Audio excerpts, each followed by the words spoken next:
The Rat King was originally the Slayer, a prototype biomechanical super soldier created by Agent Bishop using DNA from aliens, the Turtles, himself and Splinter. The Slayer was meant to be used to fight off alien threats, and was given a test run against the Turtles, who broke into Bishop's laboratory looking for the kidnapped Splinter. The Slayer was presumed dead when Agent Bishop's lab was flooded during a fight with the Turtles and Splinter. In actuality, the Slayer survived and was sent hurtling through the sewers, eventually being deposited near a ruined industrial complex. Losing several of his cybernetic parts, cloaking device and healing ability, the Slayer degenerated into an even more monstrous form, becoming the Rat King, as, according to him, the rats were the only beings who didn't fear him. The Turtles ran afoul of the Rat King when they and Casey were doing stealth exercises in the industrial complex.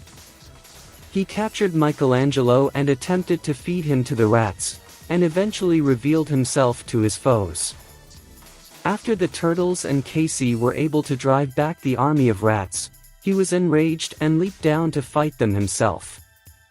He eventually found himself in single combat with Leonardo, and was thrown down into the rats, where he was once more presumed dead. However, he had survived yet again, and retained his ability to control the rodents. The Rat King makes a cameo in the episode Wedding Bells and Bites, secretly watching Casey and April's wedding from a distance with a smile. It appears that by this time he had somehow recovered his healing, as his body was practically whole save for the cybernetic parts. The Rat King has the ability to control rats telepathically, which allows him to direct them at his enemies. It is not explained why he has this power, but presumably it is related to his mutated rat DNA. The Rat King was never called his traditional name in Monster.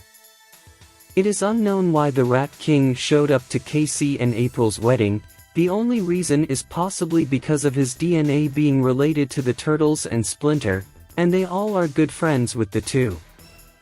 The Rat King finds out at the end of Monster that he can control rats. The Rat King appears in only one episode in seasons 3, 4, and 7.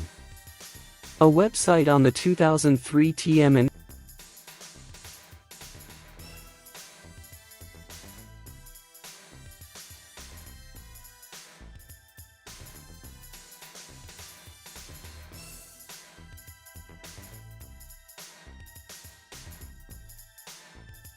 Created by one of the artists of the series, Otis Brayboy, the lost storyboard showed that the Rat King still continued to live in the abandoned industrial complex, following Monster. He got a better hold of his commands with the rats, even ramming a food truck in the complex to feed them. It is unknown if this was an actual confirmed episode in production for seasons 5 or beyond.